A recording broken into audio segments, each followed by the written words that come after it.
Welcome to silver spoon Heeru's kitchen. આજે આપણે મસ્ત ટેસ્ટી એવી ઢાબા સ્ટાઇલ દાલ પાલક અથવા તો પાલક દાળ બનાવીશું। મિત્રો, આ દાલ પાલક એટલી ટેસ્ટી છે કે તમે જમવામાં 2 રોટલી એક્સ્ટ્રા જમશો તેની ગેરંટી, અને સાથે સાથે હેલ્ધી તો છે જ। તો ચાલો મિત્રો, આપણે શરૂ કરીએ મસ્ત ટેસ્ટી દાલ પાલક બનાવવાનું। પણ મિત્રો, રેસીપી શરૂ કરતાં પહેલાં મારી તમને એક રિક્વેસ્ટ છે કે તમે મારી ચેનલ ઉપર નવા હોય અથવા તો મારી ચેનલ હજી સુધી સબસ્ક્રાઈબ ન કરી હોય તો સબસ્ક્રાઈબ કરો અને બાજુમાં આપેલા બેલ આઇકન ઉપર ક્લિક કરો, જેથી હું જ્યારે આવી રીતે નવી રેસીપી અપલોડ કરું ત્યારે તમને ઇન્સ્ટન્ટ નોટિફિકેશન મળે। તો ચાલો આપણે શરૂ કરીએ મસ્ત ટેસ્ટી ઢાબા સ્ટાઇલ દાલ પાલક બનાવવાનું। સૌપ્રથમ આપણે આવી રીતે પાલક લઈશું। મેં અહીંયા પાલક 1 જોડી લીધેલી છે અને ગ્રામમાં ગણીએ તો 180 ગ્રામ છે। હવે આપણે તેને સરસ સાફ કરીને સેજ વચમાંથી એક કટ લગાવી લેશું, એટલે સેજ કડાઈમાં તે સમાઈ જાય। તો મિત્રો, આપણે પીળા પાન કે કોઈ કાળું પાન થઈ ગયું હોય તો તેને કાઢી લીધેલા છે અને આવી રીતે 2 ભાગમાં કટ કરી લીધેલી છે। પછી આપણે આવી રીતે એક વાસણમાં કડાઈમાં પાણી ગરમ કરવા રાખવાનું છે। પાણી આપણું સરસ ગરમ થઈ ગયું છે, તેની અંદર આપણે પાલક ઉમેરી દઈશું અને તેને આપણે સરસ આવી રીતે પાણીમાં ડુબાડી દેવાની છે। અને આવી રીતે આપણે પાણીમાં 2 મિનિટ કૂક કરીશું, એટલે કે પાલકને બ્લાન્ચ કરીશું। 1 મિનિટ પછી આપણે તેને ચેન્જ કરી લઈશું, એટલે કે ફેરવી લઈશું। મિત્રો, આપણી 1 મિનિટ થઈ ગઈ છે, ફેરવી લઈશું અને ટોટલ આપણી 2 મિનિટ થઈ ગઈ છે। ગેસની ફ્લેમ બંધ કરી લેવી અને આવી રીતે બીજા વાસણમાં ઠંડુ પાણી રાખવાનું છે અને તરત જ આપણે પાલકને ઠંડા પાણીવાળા વાસણમાં લઈ લેવાનું। આમ કરવાથી આપણા પાલકનો કલર સરસ એવો ને એવો ગ્રીન રહેશે। તો હવે આપણે પાલકને આમાં થોડીક વાર ઠંડી થવા દઈશું। પછી આપણે આવી રીતે એક બીજું બાઉલ લઈશું, તેની અંદર આવી રીતે ચણાની દાળ લેવાની છે, અડધો કપ, ગ્રામમાં ગણીએ તો 100 ગ્રામ છે। તેને આપણે સરસ પહેલાં ધોઈ લઈશું। તો મિત્રો, આપણે દાળને સરસ ધોઈ લીધેલી છે, તેની અંદર આપણે 1 કપ પાણી ઉમેરીશું। જે પાલકને આપણે બ્લાન્ચ કરવામાં યુઝ કરેલું હતું તે જ ગરમ પાણી લઈ લઈશું અને તેને આપણે અડધી કલાક માટે પલળવા દઈશું। તો મિત્રો, આપણી પાલક ઠંડી થઈ ગઈ છે। આવી રીતે થોડીક લઈને આપણે તેને ઝીણી ચોપ કરી લઈશું। તો મિત્રો, આપણે પાલકને સરસ ચોપ કરી લીધેલી છે, સાઈડ ઉપર રાખીશું। પછી આપણે આવી રીતે કુકર લેશું અને તેની અંદર અડધો કપ મગની મોગર દાળ એટલે કે ફોતરા વગરની દાળ લઈશું 100 ગ્રામ, અડધો કપ તુવેરની દાળ 100 ગ્રામ। હવે આપણે આ બંને દાળને સરસ 2 થી 3 વખત ધોઈ લઈશું। તો મિત્રો, આપણે આ બંને દાળને સરસ ધોઈ લીધેલી છે, સાથે આપણે ચણાની દાળ જે પલાળી હતી તે પણ પલળી ગઈ છે, અડધી કલાક થઈ ગઈ છે। આ પાણીને આપણે નિતારી લઈશું અને તેને પણ આપણે ઉમેરી દેવી।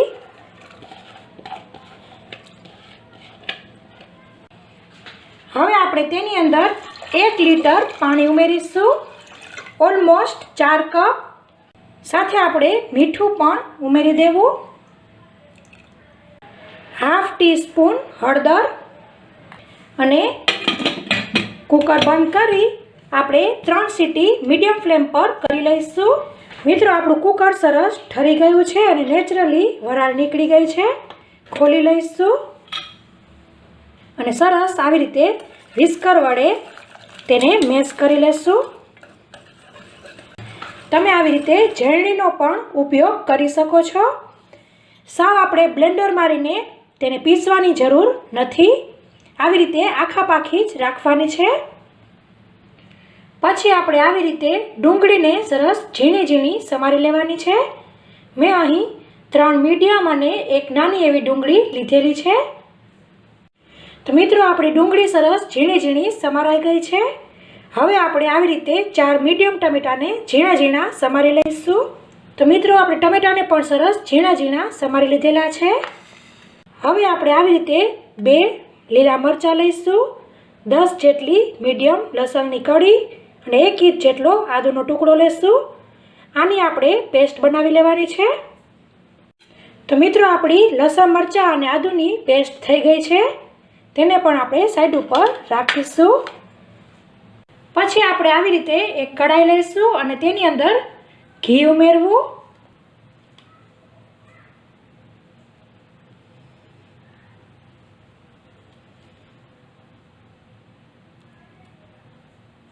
આમ આપણે 3 ટેબલ સ્પૂન જેટલું ઘી ઉમેરીશું. તમે ઘીની બદલે તેલ પણ લઈ શકો છો, પણ દાલ પાલક ઘીમાં બહુ સરસ લાગે છે. મિત્રો તમારે ઘી થોડુંક ઓછું લેવું હોય તો તમે થોડુંક ઓછું લઈ શકો છો.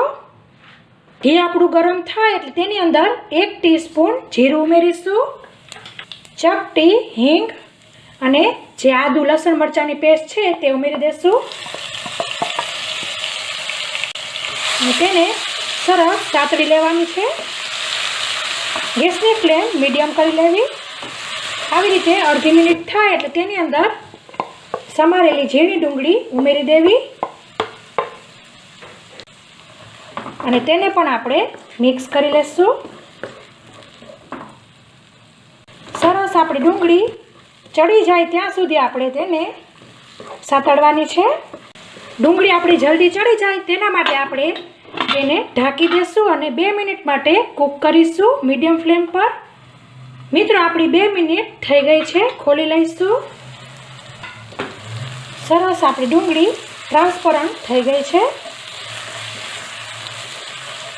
હવે આપણે તેની અંદર ઝીણા સમારેલા ટમેટા ઉમેરી દઈશું. મિત્રો હંમેશા ધ્યાન રાખવું કે આપણે જ્યારે પાલકની વસ્તુ બનાવીએ તેની અંદર ખટાશ જરૂરથી ઉમેરવી. ટમેટા હશે તો સૌથી બેસ્ટ. ટમેટાને પણ આપણે સરસ મેશ થઈ જાય ત્યાં સુધી આપણે કૂક કરીશું. ટમેટાને મિક્સ કરી તેની અંદર 1/4 ટીસ્પૂન હળદર ઉમેરવી. ડુંગળી ટમેટાના ભાગનું મીઠું ઉમેરીશું અને સરસ હલાવી લેવું, કેમ કે આપણે દાળની અંદર હળદર અને મીઠું બંને ઉમેરેલા છે. પાછું આપણે તેને ઢાંકી દઈશું અને 2 મિનિટ માટે મીડિયમ ફ્લેમ પર કૂક કરીશું. તો મિત્રો આપણી 2 મિનિટ થઈ ગઈ છે. ખોલી લઈશું. તમે જોઈ શકો છો સરસ ટમેટા આપણા મેશ થઈ જાય એવા કૂક થઈ ગયા છે. પછી તેની અંદર જે આપણે બ્લાન્ચ કરેલી પાલક હતી, ચોપ કરીને રાખી હતી, તે ઉમેરી દઈશું અને મિક્સ કરી લેવું. હવે આપણે તેની અંદર લાલ મરચું ઉમેરીશું, 2 ટીસ્પૂન ધાણા જીરું ઉમેરીશું, 2 ટીસ્પૂન આવી રીતે 1/4 ટીસ્પૂન ગરમ મસાલો અને બધું સરસ મિક્સ કરી લેવું. મીઠું આપણે હવે છેલ્લે ચેક કરીને ઉમેરીશું. આવી રીતે મસાલા મિક્સ કરી પાછું આપણે ઢાંકી દઈશું અને ગેસની ફ્લેમ ફાસ્ટ કરી લેવી. 1 મિનિટ માટે આપણે કૂક કરવાનું છે. તો મિત્રો આપણી 1 મિનિટ થઈ ગઈ છે. ખોલી લઈશું. તમે જોઈ શકો છો આપણું ઘી સરસ બધું ફૂટી ગયું છે. હલાવી લેવું. હલાવીને આપણે તેની અંદર બ્લેન્ડ કરેલી દાળ ઉમેરીશું.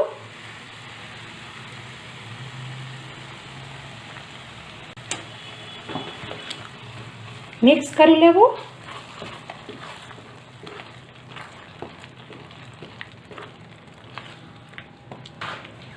પછી આપણે આવી રીતે અડધો કપ કુકરની અંદર પાણી ઉમેરીને જે બધી ચોટેલી દાળ છે તે બધી લઈ લઈશું અને તે ઉમેરી દઈશું.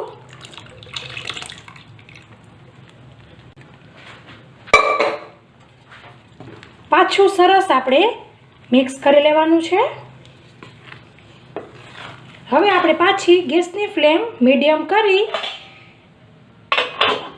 2 મિનિટ માટે કૂક કરીશું, જેથી બધી ફ્લેવર સરસ દાળમાં આવી જાય. તો મિત્રો આપણી 2 મિનિટ થઈ ગઈ છે. ખોલી લઈશું અને ગેસની ફ્લેમ બંધ કરી લેવી. બધું હલાવી લઈશું.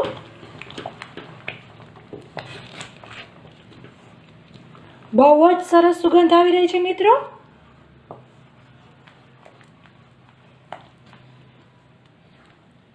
તો હવે આપણે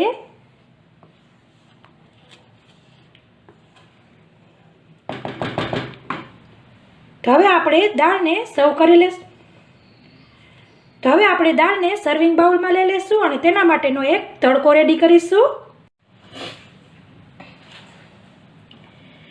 પછી આપણે આવી રીતે એક વઘાર્યું લેશું અને ગેસની ફ્લેમ ચાલુ કરવી.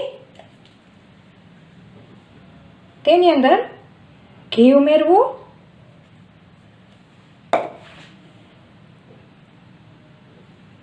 એક ટેબલ સ્પૂન જેટલું.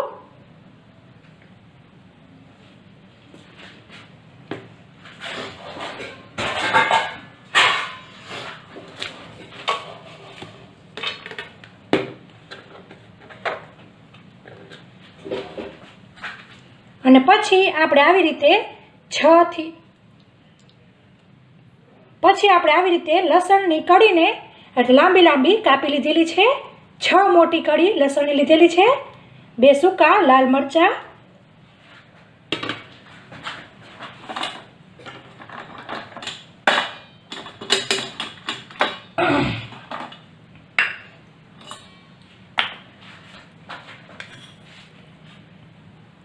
પછી તેની અંદર આવી રીતે 1/2 ટીસ્પૂન જીરું ઉમેરવું, ચપટી હિંગ, સૂકા લાલ મરચાં,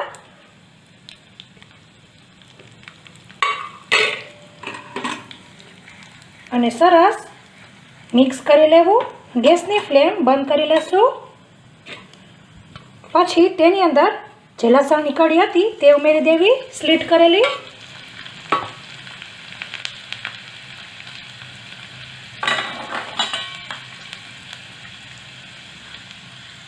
સાથે આપણે ઉમેરીશું લાલ મરચું. આવી રીતે એક આખી અને એક અડધી એટલે કે 1/2 ટીસ્પૂન લાલ મરચું ઉમેરીશું.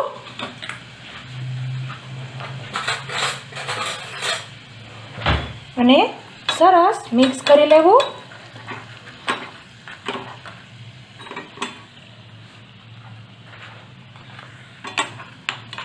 હંમેશા લાલ મરચું આપણે ગેસ બંધ કરીને જ ઉમેરવાનું, નહીંતર તે બળી જશે. તો આપણો તડકો રેડી છે. તો મિત્રો હવે આપણે દાળને સર્વિંગ બાઉલમાં લઈ લઈશું અને ઉપરથી આપણે આવી રીતે તડકો રેડીશું. તો મિત્રો આપણી મસ્ત ઢાબા સ્ટાઇલ દાલ પાલક રેડી છે. તમે ઘરે જરૂરથી આ દાલ પાલક બનાવજો.